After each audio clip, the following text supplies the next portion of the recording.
kalau misalnya dalam suatu hubungan ini 3 aspek ini tidak terpenuhi, ya namanya bukan cinta gitu. Namanya hubungan berdasarkan kebutuhan. Lah apa bedanya dengan pegadaian? Kalau butuh datang, apa bedanya dengan itu? Betul sekali. Hai, selamat datang di Radar Madiun Podcast. Wah, perdana ini Mas ya? Wah, oke, perdana banget dan baru banget, masih fresh banget. Studio kita didesain mewah. Imas selalu bilang studio kita itu mewah, mepet sawah maksudnya ya. Ya, teman-teman, Imas nggak sendirian dong tentunya di podcast kali ini, di Radar Madiun Podcast. Sudah ditemani seorang psikolog yang cantik, muda, berbakat, dan berwawasan luas. Siapakah dia? Biasa aja sih Mbak. Enggak, emang suka gitu kadang ya, suka biasa aja sih Mbak. Saya juga biasa aja sih Mbak. Robik Anwardani. Halo Mbak Robik. Halo, gimana nih kabarnya? Sore. Selamat sore. Luar biasa baik. Luar biasa. Saya kok nggak ditanya ya Mbak ya? Gimana apa kabar kabarnya? juga? Saya sudah tanya soalnya, apa kabar juga? apa kabar? Gitu tadi kan. Luar biasa sekali, kabar baik. Nah, Mbak Robik, Iya. ini kesibukannya apa aja sih? Kesibukannya ya seperti biasa kalau kita menjadi pengajar ya, mempersiapkan bahan kuliah. Jadi meskipun mahasiswa berlibur sekarang, mahasiswa belajar dari rumah, ya seperti biasa kita menyiapkan bahan kuliah, penelitian, semacam itulah. Tetap ya, gitu, dosen tetap iya, ya. psikolog iya. Wah, luar biasa enggak juga sekali. sih Mbak, biasa aja. Gitu terus gitu, aja ya. Iya sih, paling ya itu sih rutinitas harian sebagai pengajar, bangun jam 6, terus habis itu ya nggak jam 6 sih. Mengawali hari gitu. Terus habis itu sudah masuk kerja jam 8, ya semacam itu sih. Oh gitu. Walaupun pandemi ya tetap semangat sih, Harus walaupun bekerja dong, di rumah ya? juga gitu ya. Betul sekali, harus Iya, semangat gitu. Karena betul. kalau nggak semangat, loyo, kesehatan nggak dijaga, otomatis ekonomi juga ikut Ekonomi melemah lesu gitu. juga tentunya, betul pasti. banget, Say, gitu. Iya, ekonomi lesu, jiwa nggak sehat apalagi gitu betul, kan. Betul sekali. Emang ya kalau ngobrol sama seorang psikolog itu agak beda. Oh, bedanya apa ini? Lebih ngena gitu. Oh gitu. Sama aja kok sebenarnya, karena kan gitu. masing-masing orang kan punya keahlian untuk berempati dengan orang lain betul juga sekali. ya tentunya. Betul gitu. sekali. Tapi Mbak Robik, saya penasaran nih karena ada keterkaitan dengan bahasan kita nanti. Saya mau tanya dulu nih sama Mbak Robik. Iya. Mbak Robik ini kan seorang psikolog ya. Ya seperti bisa dibilang begitulah. Tapi pernah nggak sih ngerasa terjebak dalam toxic relationship gitu? Pernah. Ya sebagai manusia normal, apalagi kita sebagai manusia dewasa muda nih ya. Kalau ukuran saya masih dewasa muda sih, belum masuk dewasa akhir yang mau tua gitu belum sih. Belum ya. Kita jiwa-jiwa muda Iya, ya. jiwa-jiwa muda sih. Dewasa muda sih ya tentunya pernah mengalami hubungan yang toksik semacam itu gitu lah. Yang menjadi pelajaran bagi kita adalah bagaimana kita keluar dari sana gitu. Jadi psikolog itu terus nggak pernah toksik, hubungannya sehat. Iya, Oh, kira begitu. jangan salah. Pernah Jangan juga ya, salah, sama pernah aja juga. ternyata. Sama-sama manusianya, betul. sama-sama masih makan nasinya. Betul sekali. Gitu. Tapi yang namanya toxic relationship yang dirasakan oleh Mbak Robik itu yang seperti apa sih? Toxic macam-macam sih ya. Jadi kebanyakan relationship itu kan harusnya kita ada take and give gitu ya. Harus ada memberi dan juga menerima, harus ada kata saling, katanya begitu. Katanya para bucin begitu. Bucin. Harus ada kata saling gitu. Nah, toksik yang kita rasakan adalah toksik yang kita hanya memberikan saja. Nah, semacam itu. Hubungan-hubungan yang kita hanya memberikan. Apalagi kita kan masing-masing manusia, masing-masing orang punya tangki cintanya masing-masing, punya istilahnya adalah bagi kita ini, kita punya galonnya itu berisi cinta. Lah kalau dikasih terus, dikasihkan, diberikan terus tanpa ada hubungan timbal balik. Betul. Nah, semacam itu yang akan berubah menjadi toksik. Begitu. Sebenarnya macam-macam hubungan toksik juga. Ada juga yang hubungan toksik itu yang ada kekerasan fisik, kekerasan verbal, atau kalau istilahnya ini dating violence gitu kan. Nah, dating violence yang sering dialami juga oleh oleh pasangan-pasangan yang sekarang adalah yang kekerasan verbal semacam itu, fisik juga. Kadang-kadang secara sosial juga dikerasi, finansial juga diporotin, Finansial pernah juga, enggak aduh, gitu. ini curhat kayaknya ya. Oh bukan, kalau finansial kisah teman Oh, gitu. kisah teman Iya. gitu. Boleh. Semacam itulah. Jadi banyak bentuknya sih, banyak bentuknya dan juga banyak variasi yang sering terjadi terkait dengan toxic ini gitu, toxic betul. relationship. Tapi gini Mbak Robik ya, Ha-ha. aku cemburu, tapi aku tuh sayang loh sama kamu aslinya gitu. Aku perhatian sama kamu, aku tuh sayang sama kamu gitu. Nah, biasanya ini begitu. biasanya Fenomena-fenomena. motifnya kayak gitu Nah, tuh. betul. Fenomena-fenomena semacam ini, fenomena-fenomena semacam ini yang sering dikatakan kalau kita dengan istilah psikologi mengatakannya itu gaslighting gitu. Gaslighter. Jadi yang gimana antar pasangan ini berusaha memanipulasi. Jadi satu pasangan berusaha memanipulasi pasangan lain sehingga membuat si pasangan ini aku itu cinta, tapi aku menderita semacam itu kan. Jadi mau nggak mau dia nggak akan bisa keluar dari hubungan toksik ini. Nah, hal-hal yang semacam ini yang harusnya menjadi perhatian kita, nggak hanya psikolog sih saya rasa, tapi para pemerhati kesehatan mental yang harusnya tidak harus dibiarkan saja, tetapi malah orang-orang yang tidak tahu bahwa dirinya, maksudnya gini sih, orang yang sedang tidak sadar bahwa dirinya sedang dimanfaatkan, sedang dimanipulasi, ini yang harusnya kita rangkul semacam itu. Seperti itu. Tapi kan ada juga nih ya yang gini. ya? Udahlah putusin aja gitu. Ada juga. Tapi aku sayang gitu. Ada Itu juga, yang maksudnya ada kayak juga. gitu tuh. Sebenarnya gini sih, kalau misalnya beberapa teman yang curhat nih, beberapa teman yang curhat atau beberapa klien yang curhat, terutama mereka kebanyakan yang remaja nih, karena kan mereka kadang-kadang susah mengambil keputusan semacam itu kan. Lah beberapa teman yang curhat itu adalah gini, aku itu sudah sakit dengan hubungan ini gitu, tapi aku itu cinta banget sama dia. Betul gitu. sekali gitu. Aku itu cinta banget sama dia, terus aku harus bagaimana gitu. Nah, kalau misalnya saya ditanyain begitu oleh teman-teman, ya saya mengatakannya begini sih, pilihan semuanya itu ada di tangan teman-teman semua gitu. Pilihan itu semuanya ada di tangan teman-teman. Nah, tidak ada yang salah dan tidak ada yang benar dengan pilihan itu. Yang ada itu konsekuensinya. Kalau misalnya mau must go on, mau terus lanjut terus, ya berarti harus ada komitmen untuk saling bisa merubah hubungan ini menjadi jauh lebih baik gitu. Karena dalam cinta, kalau kita mengatakan cinta ini secara psikologi, kita mengenal cinta itu harus ada 3 aspek lah. Kalau misalnya dalam suatu hubungan ini 3 aspek ini tidak terpenuhi, ya namanya bukan cinta gitu, namanya hubungan berdasarkan kebutuhan. Lah apa bedanya dengan pegadaian? Kalau butuh datang, apa bedanya dengan itu? Betul sekali. Tapi 3 itu. aspek itu apa aja sih Mbak? 3 aspek ini itu satu yang tadi komitmen. Jadi kalau misalnya kita, aku sudah menderita, aku itu dalam menjalani hubungan ini itu menderita sekali gitu. Tapi aku itu sayang gitu. Oke. Berarti kalau misalnya semacam itu antar kedua belah pihak, antar pasangan ini harus punya komitmen. Komitmen untuk apa? Komitmen untuk mencintai pertama, dan komitmen untuk merawat cinta itu. Itu aspek cinta yang pertama. Aspek cinta yang kedua, sebenarnya mereka sudah ada passion, sayang kan? Sayang terus daya tarik. Aku itu sayang sama dia karena dia cantik. Aku itu sayang sama dia karena dia itu ganteng, cool, keren, semacam itu kan. Nah, dia sudah ada passionnya, sudah ada daya tariknya. Lah, passion sudah ada, tapi komitmennya belum. Terus yang ketiga adanya intimasi, kedekatan. Kedekatan itu adalah di saat ketika kita bersama pasangan, kita merasa aman. Jadi everything it's gonna be okay kalau misalnya kita lagi sama pasangan. Nah, hal-hal yang semacam itu yang harusnya ada dalam suatu hubungan yang sehat.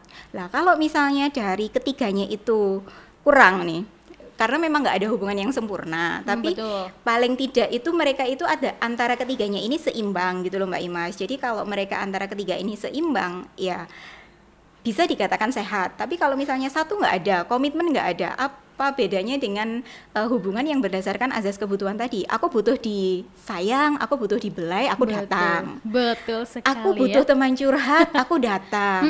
Intimasi itu tadi kan merasa aman, merasa safe ketika kita mengungkapkan apa kejelekannya kita. Nah, aku butuh teman curhat yang nggak judgmental, aku datang. Nah, semacam itu kan saya rasa ya teman-teman harus berpikir ulang gitu, berpikir ulang gitu. untuk mengakhirikah atau sama-sama punya komitmen untuk merubah hubungan ini menjadi jauh lebih sehat gitu. Oh gitu, berarti kembali lagi ke diri kita juga. Iya. Pilihan itu tadi ya Iya. Mbak Robik ya. Jadi gitu. jangan dipikir psikolog itu kamu harus begini, kamu harus begini. Nah itu nanti kan kita nggak tanggung jawab dengan kehidupannya orang Betul. nih. Cuma kita memberikan pandangan. Kita akan bisa jauh lebih memberikan pandangan secara objektif bahwa jika kamu memilih terus, kamu akan mendapatkan konsekuensi demikian. Tapi kalau kamu memilih untuk mengakhiri sampai di sini, ya konsekuensimu demikian semacam itu. Oke, tapi gini, semua orang kan berpikir kalau toxic relationship itu Iya. yang Protektif, protektif, betul. posesif dan Betul lain sekali. sebagainya. Ha-ha. Tapi apakah sekarang kan zamannya bucin ya, Mbak Betul, Robik ya? biasanya gitu Nah, sih. biasanya gitu. Bahasa zaman sekarang ya. Bahasa gaulnya gitu. Zamannya bucin. Apakah terlalu bucin itu juga nantinya mengakibatkan toxic relationship? Karena kan gini, gimana kita mengungkapkan rasa sayang kita gitu kalau semuanya apa-apa dikatakan bucin seperti itu. Ada indikasi ke arah sana, ada indikasi ke hubungan yang tidak sehat gitu. Jadi bukan langsung dijudge bahwa ini toksik gitu, tidak. Tapi ada indikasi mengarah ke sana. Oh, Hanya begitu. saja bucin itu nggak masalah asalkan tidak berlebihan. Karena apa? Antar pasangan itu juga perlu sayang-sayangan loh, Oh, betul perlu sekali mesra-mesraan ya. loh. Betul, saya Iya nggak? setuju sama Mbak Robik ini ya. Perlu mesra-mesraan juga gitu. Jadi antar pasangan perlu mesra-mesraan karena apa? Itu adalah cara kita mengungkapkan cinta kita kepada pasangan. Jadi kalau kita belajar psikologi itu ada 5 bahasa cinta yang itu akan membuat hubungan kita menjadi jauh lebih sehat. Nah, apa aja itu Mbak Oh, Robik ya? apa ya? Jadi selain ada 3 tadi, 3 itu kan hal yang wajib nih. Nah, untuk merawat itu supaya ini tetap tetap terjalin, tetap Oke. terpupuk karena hubungan yang sehat adalah hubungan yang bertumbuh. Betul. Jadi hubungan yang sehat adalah hubungan yang tidak membuat salah satu pasangan itu menjadi kerdil gitu kan. Nah, kita bisa mengungkapkan itu dengan bahasa-bahasa cinta begitu. Oh, gitu ya. Salah satu bahasa cinta adalah yang sudah kita bahas tadi Mbak Imas, mesra-mesraan. Oh, oke. Physical touch istilahnya. Oh, gitu, Iya, gitu. mesra-mesraan perlu, gandengan tangan perlu, gandengan asal tidak melebihi batas ya Oh, teman-teman. betul sekali. Mas jomblo yang gandeng siapa ya? Semacam itu yang pertama yang tadi kita bahas, physical Oke. touch. Terus yang kedua ada act of pelayanan. Jadi kita melayani pasangan kita, tidak hanya kita sebagai cewek, aku cewek harus dilayani lah, beginilah, Oh, begitulah. banyak Biasanya banget kan nih yang begitu berpikir kan. kayak gitu tuh. Iya. Terus cowok itu harusnya cowok selalu salah gini. Nah, that's right, itu yang sering sekali ada di Twitter, di Instagram, di kan? Facebook gitu. Jadi sebenarnya tidak cowok selalu salah, tapi kadang kalau misalnya dalam suatu hubungan yang sehat harus saling melayani. Maksudnya saling melayani itu kamu butuh apa dan aku butuh apa, ya mari kita sama-sama penuhi Oke, kebutuhan itu betul sekali, gitu dengan bersama-sama. Jadi juga harus terus menjalin komunikasi juga ya, Betul. biar nggak ada kesalahpahaman juga. Betul sekali. begitu. Nah, oke, Mbak Robik, kalau misalnya toxic relationship ini kan juga sudah sudah hits lah ya di telinga anak-anak muda seperti Iya. itu. Apalagi sudah banyak juga yang mengaku-ngaku kalau aduh aku lagi toxic relationship nih gitu, pacarku overprotective nih, Iya, posesif biasanya nih. begitu Biasanya sih. kan begitu ya gitu. Tapi Mbak Robik, saya itu penasaran, saya sempat baca-baca juga sih, ada yang namanya toxic parents atau toxic family juga Betul. gitu. Jadi relationship itu nggak hanya di hubungan yang romantis dalam pasangan. Jadi kalau dalam hubungan yang romantis pacar itu kan kita menyebutnya dengan istilah toxic romantic relationship gitu. Oke, Nah, jadi kalau toxic relationship itu sebenarnya tidak hanya ke pasangan, bisa Oke. juga ke orang tua. Orang tua yang toxic biasanya lebih diarahkan ke pola asuhnya yang tidak sehat. Oh, Jadi begitu. pola asuh yang tidak sehat, karena kan ada macam-macam model gaya parenting nih. Ada macam-macam pola asuh, ada yang otoriter, yang semacam itu, ada juga yang demokratis, ada yang permisif, menelantarkan. Nah, pola asuh yang memungkinkan atau yang mengindikasikan nanti mengalami toxic parent itu. Toxic parent adalah pola asuh yang mereka diterapkan secara permisif dan juga otoriter. Jadi orang tua memegang peranan yang sangat mendominasi dalam pengasuhan. Gitu. Anak sama sekali tidak diberi hak untuk bersuara gitu. Pilihan-pilihan semuanya sudah ditentukan, semacam itu. Mendominasi. Tapi ada juga orang tua yang dengan pola asuh otoriter, misalnya sakarepmu itu sudah terserah kamu gitu, sudah terserah kamu, pilihanmu itu terserah, padahal anak juga perlu orang untuk menimbang-nimbang keputusan. Nah, orang-orang yang anak-anak yang berkembang dengan pola asuh semacam ini, kemungkinan mereka juga akan menjadi people dengan toxic ini tadi gitu. Oh, begitu. Padahal kan yang namanya toxic parents itu mungkin banyak orang yang menganggapnya sepele juga ya. Tapi ini sesuatu hal yang orang tua mencari pembenaran nih. Betul sekali. Tapi Mbak Robik setuju nggak kalau misalnya orang tua itu tidak selalu benar gitu? Orang tua tidak selalu benar, Kak. Setuju nggak setujunya tergantung konteksnya ya. Tergantung konteks dari permasalahan yang sedang dihadapi gitu. Tapi orang tua juga manusia. Manusia itu kemungkinan banget kemungkinan banget ada human error-nya gitu lah. Pola asuh yang paling baik yang paling direkomendasikan sih, bukan yang paling baik. Pola asuh yang paling direkomendasikan supaya tidak terjadi toksik ini, itu adalah pola asuh yang demokratis gitu. Pola asuh yang demokratis, orang tua juga mendengarkan anak, dan juga anak juga menghargai pendapatnya orang tua, semacam itu. Begitu. Tapi untuk toxic parent sendiri ini sebenarnya memang pola asuh atau masuk ke dalam kategori jenis pola asuh yang seperti Mbak Robik sebutkan tadi? Maksudnya pola asuh dan jenis pola asuh macam-macamnya gitu ya. Karena toksik ini indikasinya, jadi orang-orang yang mengembangkan atau membesarkan anak dengan pola asuh model demikian, itu kemungkinan ada indikasi ada toxic parent gitu. Seperti itu. Karena kan terus bagaimana cara kita mengetahui bagaimana cara kita mengetahui orang tua membesarkan kita dengan pola asuh apa gitu. Nah, kita bisa mengamati karakteristiknya dari masing-masing pola asuh itu gitu. Pola asuh yang permisif yang bagaimana yang menelantarkan yang semacam itu, dan pola asuh yang otoriter itu yang cenderung mendominasi. Semuanya itu orang tua itu pasal 1 orang tua benar, dan pasal 2 kalau orang tua salah kembali ke pasal 1. Biasanya begitu. Cewek dan juga cowok. Cowok semacam itu. Tapi itu tadi apakah juga termasuk cara mengenali toxic parents seperti itu? Bisa jadi itu salah satu cara yang paling mudah. Selain itu kita bisa lihat dari gaya komunikasinya antar orang tua dan anak. Kalau misalnya gaya komunikasinya antar orang tua dan anak mereka sering membentak, komunikasi yang tidak yang tidak bagus, itu juga bisa dikatakan orang tua yang toksik. Terus habis itu ada juga beberapa orang tua yang memiliki keinginan untuk meng-abuse anaknya, beberapa. Tapi kebetulan di Indonesia saya kurang tahu ya, di Indonesia angkanya sampai berapa gitu. Tapi banyak negara di Amerika sana yang mereka kadang-kadang orang tua itu punya keinginan untuk melakukan abuse kepada anak-anaknya. Hal-hal yang semacam ini yang merupakan toksik juga gitu. Nah, itu faktor penyebabnya sendiri apa Mbak Robik? Faktornya macam-macam. Jadi faktornya bisa jadi karena dosa masa lalu. Dosa masa lalu bahwa dulu orang tuanya ini juga dibesarkan dengan pola asuh yang demikian, sehingga itu adalah bisa jadi upaya balas dendam. Sekarang saya sudah punya power, sekarang saya sudah menjadi orang tua. Saya akan melakukan hal yang sama dulu waktu kecil saya lakukan. Itu kalau kita pandang dari sudut pandang psikoanalisa masa lalu. Ada juga ini karena memang faktor lingkungan yang dididik dengan lingkungan yang sangat keras, lingkungan yang memang harus sangat otoriter, itu bisa membuat pola asuhnya menjadi demikian, dan itu akan toksik juga. Gitu. Nah, tadi kalau misalnya Mbak Robik tadi kan juga menyebutkan kalau toxic romantic relationship, seperti halnya cemburu itu kan juga berindikasi berlebihan. terhadap Cemburu itu tanda cinta, tapi berlebihan itu yang enggak.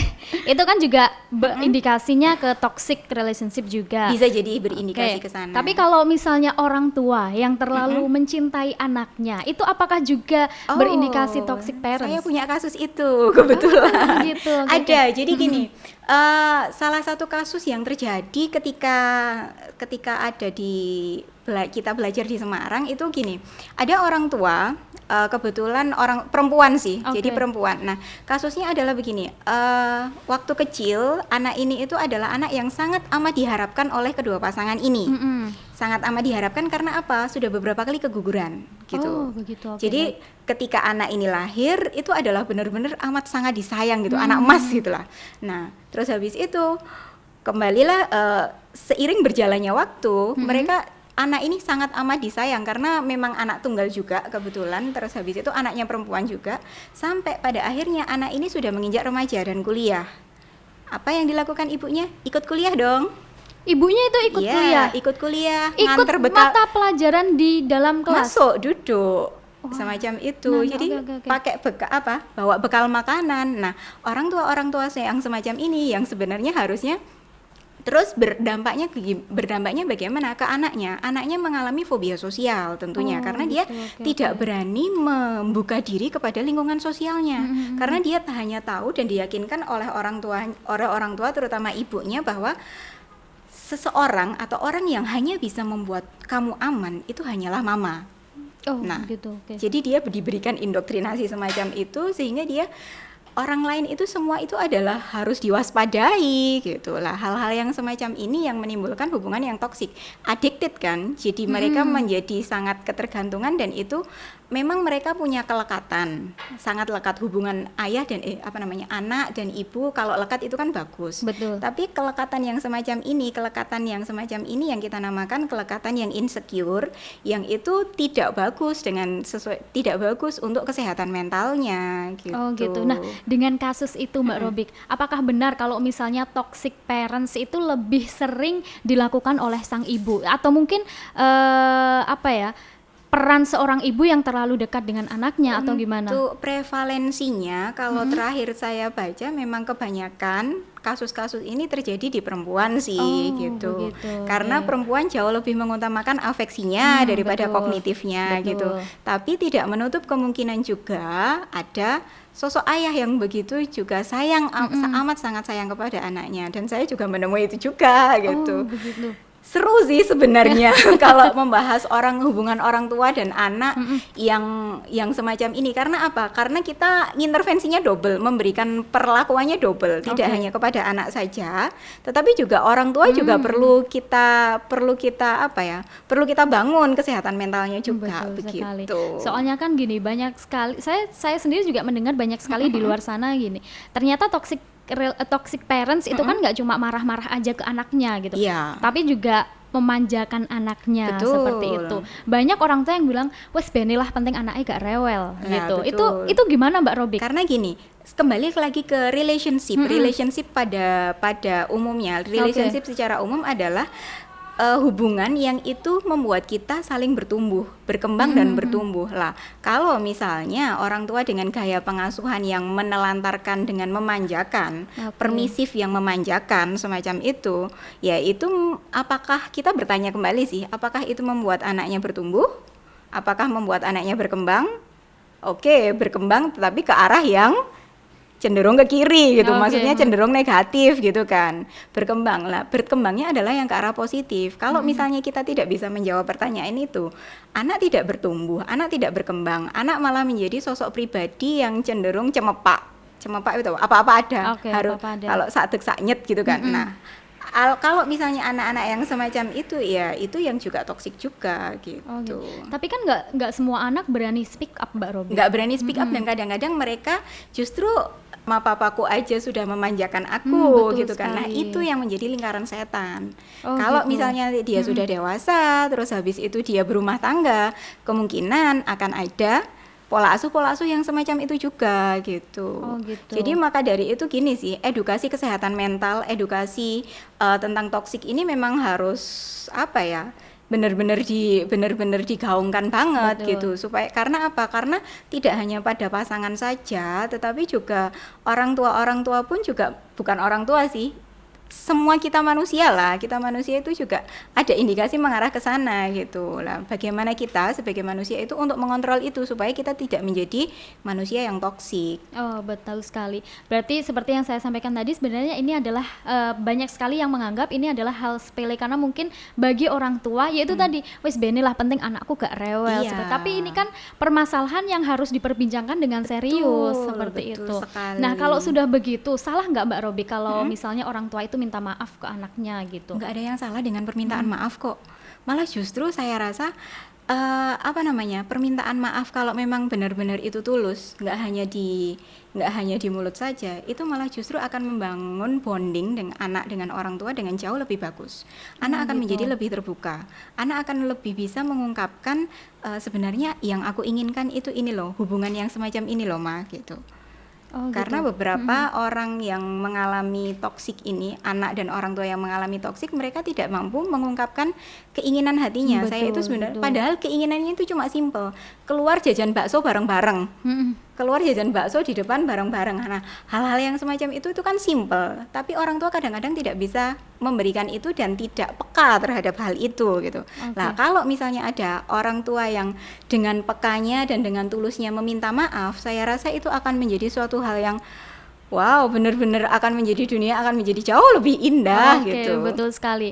Nah, seperti yang saya dan juga Mbak Robi sampaikan tadi kan banyak sekali anak yang nggak berani speak up gitu ya. Apalagi Betul. ini kan pandemi ya Mbak Robi ya. Mungkin Iya, banyak anak yang banyak anak lebih yang stres menghabiskan juga. waktu bersama Betul. dengan keluarga di rumah. Padahal anak itu kalau misalnya hari-hari biasa nih ya, itu mungkin bisalah beralasan kemana gitu biar ada jarak dengan orang tuanya karena mungkin orang tuanya ini juga memberikan pengasuhan yang toxic relationship. Nah, kalau di pandemi seperti ini, kalau pandangan Mbak Robik sendiri seperti apa Mbak Robik? Tipsnya adalah pandangannya adalah begini, supaya kita bisa mengatakan itu, pertama ambil jarak dulu. Oke. Ambil jarak, apakah benar saya ini adalah anak yang demikian, yang sesuai yang dikatakan sama orang tua saya gitu. Ambil jarak dulu, lakukan evaluasi dulu gitu. Nah, setelah itu cari celahnya ketika orang tua ini benar-benar bukan pada saat yang emosi, bukan pada saat yang stres karena pandemi gitu. Nah, cari celahnya semacam itu. Cari celahnya, ajak bicara dari hati ke hati. Saya rasa kalau misalnya kita benar-benar tulus dan kita benar-benar serius dengan hal itu, saya rasa orang tua juga akan mendengar kok. Oh, Gitu. begitu. Yang pasti tetap komunikasi juga Iya. ya. Membangun komunikasi yang baik antara orang Betul. tua dan juga anak seperti Betul itu. sekali. Tapi yang namanya toksik itu kan pasti hal yang beracun seperti itu. Iya, pasti namanya Heeh. aja toksik ya. Betul sekali. Itu kan pasti memberikan dampak, memberikan pengaruh. Kalau untuk toxic parent sendiri, pola asuh toxic parent sendiri ini sebenarnya pengaruhnya seperti apa Mbak Robi? Dampaknya akan lebih ke diri pribadi seorang anak, diri pribadi seorang anak yang tidak bisa berkembang menjadi sesuai dengan potensinya. Karena apa? Karena terkungkung itu tadi, yang overprotective itu tadi. Padahal dia punya potensi yang demikian sangat besar, tapi terkungkung oleh hubungan antara anak dan orang tua yang toksik. Itu yang pertama. Terus yang kedua, anak menjadi tidak bebas secara mental. Mungkin secara fisik dia bebas, dia dimanjakan, tapi anak menjadi tidak bebas secara mental, semacam itu. Terus habis itu kemungkinan jika anak terkungkung terus habis itu tidak bebas secara mental, kemungkinan akan mempengaruhi ke kepribadiannya juga gitu. Itu jangka panjangnya Iya, gitu ya. jangka panjangnya. Dan dampak jangka panjangnya yang lain adalah kemungkinan dia akan mengulangi lingkaran setan itu. Oh, begitu. gitu. Kalau jangka pendeknya? Jangka pendeknya paling stres, Oke. macam itulah. Karena stres terus nangis sendiri, kadang-kadang nangis, kadang-kadang Oke. ketawa, terus nulis-nulis diary yang beberapa yang datang itu saya itu pengen gini loh Kak gitu kan. Saya itu pengen orang tua saya itu bisalah menanyakan saya itu ada masalah apa yang semacam itulah. Kebetulan orang tuanya ada kepekaan, cuma caranya masih belum tahu gitu. Akhirnya dibawa ke kita kan. Lah, ternyata keinginannya ya itu, dia ingin ditanyai sebenarnya, hanya ingin ditanyain. Ada Keinginannya apa dengan apa kamu gitu? Oh, gitu. gitu. Oke, Ada gitu. apa dengan kamu? Hanya itu saja yang sebenarnya diinginkan sama anak gitu. Oh gitu. Cuma Jadi, ada nggak sih yang treatment khusus agar anak ini berani speak up gitu? Treatment khusus yang biasanya kalau misalnya tips-tips yang tadi tips-tips yang tadi itu kan belum sudah dilakukan tapi tidak berhasil, ya mau tidak mau kita bisa mengkonsultasikan dengan para profesional gitu. Okay. Para profesional bisa ke konselor, ke guru BK, hal-hal yang semacam itu saya rasa akan membantu juga gitu. Oke. Oh berarti untuk pola asuh yang toxic relationship ini kan mungkin juga dialami oleh anak SD, kemudian remaja, bisa jadi juga, bahkan sampai dewasa bisa juga ya jadi Mbak juga. Robik ya. Apalagi kalau untuk anak SD kan biasanya kan mereka hanya perilaku yang ditunjukkan adalah perilaku yang mereka malas menjadi semakin, kalau istilah masyarakat, nakal. Tapi di psikologi kita tidak menggunakan nakal sih, mereka menggunakan perilakunya maladaptif, tidak bisa beradaptasi. Nah, itu mungkin adalah upaya dia untuk mencari perhatian dari sang orang tua gitu, karena orang tua toksik, orang tua sudah tidak peduli atau orang tua terlalu memanjakan gitu. Nah, upaya cari perhatiannya adalah dengan misalnya melakukan perilaku yang tidak adaptif itu tadi. Bisa jadi tantrum di mall. Oh, barusan kemarin waktu saya ke Plaza kalau tidak salah, itu ada anak kemungkinan usia berapa ya, SD kelas 1 kalau tidak salah. Itu ya, tantrum tantrum di mall. Nah, yang dilakukan itu adalah kemungkinan adalah upaya si anak untuk mencari perhatian dari sang mama gitu. Okay. Kalau anak SD kan nggak bisa nih, bukan nggak bisa sih, agak sulit untuk mengungkapkan apa yang dirasakan gitu kan. Nah, biasanya mereka akan mewujudkan dengan perilaku-perilaku yang semacam itu, yang membuat mama semakin jengkel, semakin emosi, main tangan lah. Nah, betul sekali. Muncullah verbal abuse gitu. Betul sekali. Tapi sebenarnya yang paling toksik itu verbal abuse atau physical abuse, Mbak Robik? Sama-sama menimbulkan dampak sih, sama-sama menimbulkan dampak. Physical abuse juga menimbulkan dampak yang tidak ringan juga, verbal abuse juga, tapi dampaknya akan jauh lebih mengena ketika kita melakukan verbal abuse gitu. Kalau physical abuse kan dipukul terus habis itu kemungkinan selesai, sembuh kan, kemungkinan lupa gitu. Tapi ada juga yang enggak. Tapi ketika kata-kata itu benar-benar diungkapkan dan itu benar-benar masuk ke dalam dirinya anak, dan anak-anak benar-benar menginternalisasi itu yang saya rasa membuat dampaknya jauh lebih parah gitu. Oh, gitu. Berdampak juga mungkin kepada pemilihan pasangan nantinya? Bisa jadi juga. Bisa jadi juga. Jadi pilihlah pasangan yang menggunakan kata-kata verbalnya gitu. Jadi gini, word of affirmation. Kita loncat lagi ke bahasa cinta tadi. Kata-kata verbal itu adalah salah satu bahasa cinta yang perlu kita ungkapkan kepada pasangan juga. Nggak hanya kepada pasangan sih, kepada anak juga. Jadi word of affirmation, kata-kata positif berupa pujian, berupa penghargaan. Kamu kok tumben sih cantik hari ini gitu. Oh, biasanya nggak cantik nih gitu kan. Gitu. Kamu kok tumben. Terus bisa misalnya kalau kita ke anak, oh adik keren ya, sudah bisa dapat nilai 8, kemarin 7. Nah, hal-hal yang semacam itu yang harus kita bangun gitu. Jadi komunikasi yang positif adalah komunikasi yang kita penuh dengan word of affirmation itu tadi, kata-kata yang penuh pujian itu tadi.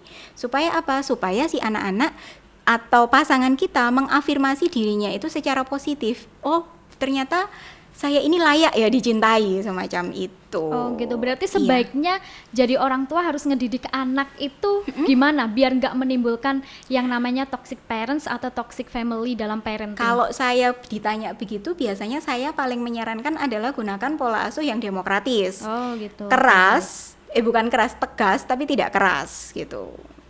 Upaya mendisiplinkan, mendisiplinkan itu anak perlu didisiplinkan gitu, tapi dengan bahasa yang tegas juga tapi tidak keras gitu. Baik. Berarti memang selain didikan dengan tegas, tidak keras, yang penting juga tidak terlalu memanjakan juga ya Mbak Robik. Iya. Oke, terima kasih banyak Mbak Robik sudah hadir di studio mewah kami. Sama-sama, sangat amat mewah sekali. Mepet sawah Mbak Robik karena belakangnya ini sawah. Iya tak?